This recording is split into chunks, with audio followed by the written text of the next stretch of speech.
আসসালামু আলাইকুম বন্ধুরা, আমি ফাতিমা সুলতানা লাইফস্টাইল চ্যানেলের পক্ষ থেকে তোমাদেরকে জানাই স্বাগত। আজকে কিন্তু তোমাদের জন্য থাকছে দারুণ সুন্দর এই ভিডিওটি। তো আজকের ভিডিওতে যাকে দেখতে পাচ্ছেন উনি আর কেউ নয়, উনি আমার হাজব্যান্ড। তো উনি বাড়ি থেকে বের হয়ে যাবেন একটু পরে। তো আজকে তালের আটি বা তালের গছ রান্না করব ডিম দিয়ে। তো উনি কিন্তু কেটে দিয়ে যাচ্ছে, আমার হাত কাটার ভয় করে, সেজন্য উনি কেটে দিয়ে যাচ্ছে। তো সেটা কিভাবে কাটি এবং কিভাবে উঠিয়ে রান্নার জন্য প্রস্তুত করি সব কিছুই কিন্তু আজকের এই ভিডিওতে থাকবে। তাই ভিডিওটি একটুও না টেনে সম্পূর্ণ দেখার অনুরোধ রইল, তাহলেই কিন্তু এই মজাদার রেসিপিটি দেখতে পারবে এবং শিখতে পারবেন। তো উনার কিন্তু তালের আটিগুলো কাটা হয়ে গেছে। তো এখন আমি সেগুলো ডালা থেকে নিচে নামাচ্ছি এবং এক এক করে নামানোর পরে কিন্তু আমি উঠাবো।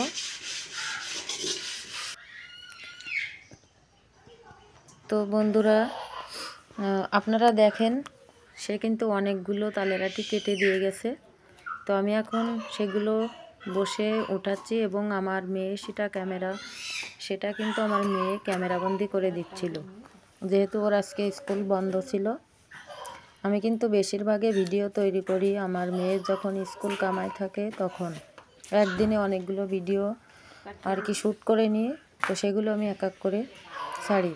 দেখো, অবশেষে দেখো কতগুলো তালের গাছ কিন্তু তোলা হয়ে গেছে। তো সেগুলো যদি আমি সম্পূর্ণ ভিডিওতে দেখাতাম ভিডিওটা অনেক লং হয়ে যেত। আর আগে থেকে কিন্তু ডিম সিদ্ধ করে রেখেছিলাম, তো সেটা এখন আমি তেলে দিয়ে হালকা ভাজি করে নিচ্ছি।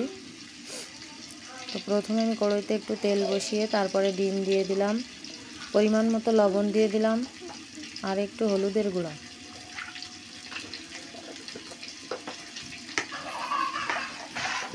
দিয়ে কিন্তু এখন ভালোভাবে নাড়িয়ে দেব। আর চুলার ওপাশে কিন্তু দুধের হাঁড়ি, দুধ জাল দেওয়া হচ্ছে। যেহেতু আমার বাড়িতে গাভী গরু আছে, বড় গাভী গরু, আমার অন্য ভিডিওতে কিন্তু দেওয়া আছে।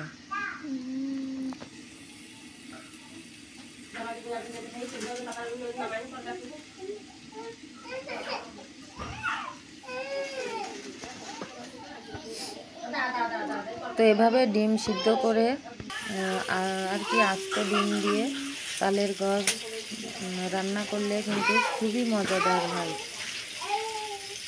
তো আমাদের গ্রামাঞ্চলে এই খাবারটা কিন্তু প্রায় সবার কাছেই প্রিয়, কারণ বছরে একবারই কিন্তু পাওয়া যায় এই খাবারটি।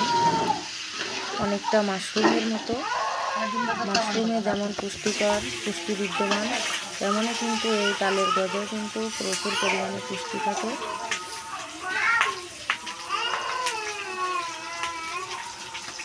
আর ওপাশে দেখেন আমাদের সেই বিড়ালটি কিন্তু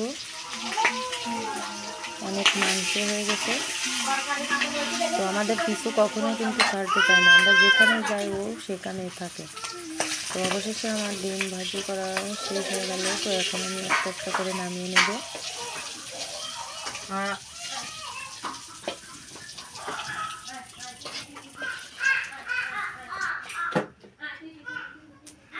তো আমি কিন্তু ওই কড়াইতে আরও একটু তেল বসিয়ে দিয়েছি, দিয়ে এখন 6 থেকে 7টা শুকনো লঙ্কা বেটে রেখেছি, অল্প পরিমাণ পেঁয়াজ রসুন এবং 2টা এলাচ ফল, 1টা লবঙ্গ এবং অল্প পরিমাণ সাদা জিরা, তার সাথে একটু লবণ, একটু হলুদ, সব কিছু একসাথে দিয়ে কিন্তু আমি মশলাটা হালকা নেড়ে নেব।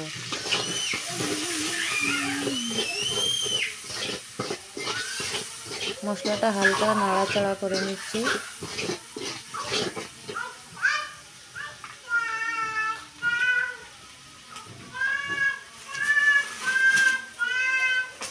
তো বন্ধুরা, আমরা কিন্তু গ্রামে রান্না করি বেশিরভাগে কাঠ দিয়ে। তো আমাদের বাড়িতে কিন্তু প্রচুর পরিমাণে গাছপালা আছে আমার শ্বশুরের, তো সেজন্য আমরা কাঠ দিয়ে বেশি রান্না করে থাকি। তো মশলাটা কিন্তু আমি ভালোভাবে নাড়াচাড়া করে নিচ্ছি। এখন কিন্তু তালের গাছটা ওর ভিতরে ঢেলে দিলাম, আগে থেকে পরিষ্কার করে রেখেছি। তো এখন মশলার সাথে ভালোভাবে কষিয়ে নেব।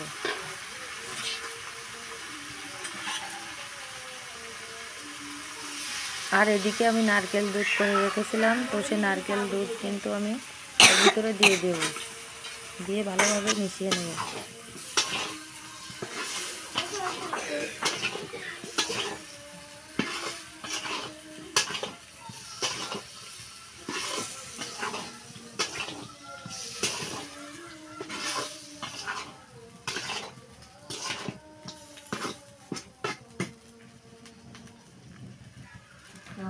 তো আমার কিন্তু কষানো প্রায়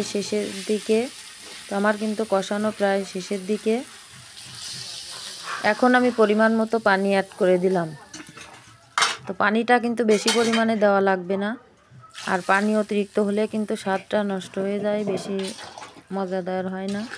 তো পানি কিন্তু আমি অল্প পরিমাণ দিয়ে দিলাম, যেহেতু এটা সিদ্ধ হতে কিন্তু বেশি পরিমাণ পানি লাগে না।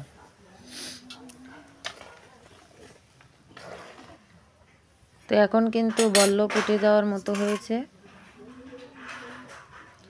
আর যে ডিমগুলো আমি ভেজে রেখেছিলাম সেগুলো কিন্তু এখন দিয়ে দিলাম তালের গজের ভিতরে। এখন ভালোভাবে নাড়াচাড়া করে দিচ্ছি। তো খানিকক্ষণ জাল হওয়ার পরে দেখুন কত সুন্দর যে ফ্লেভার বেরোচ্ছে, সেটা আমি আপনাদেরকে বলে বোঝাতে পারবো না। অসাধারণ একটি ফ্লেভার এসেছে। তো আমার রান্না প্রায় কমপ্লিট, রান্না হয়ে গেল। আজকে এ পর্যন্ত, আল্লাহ হাফেজ।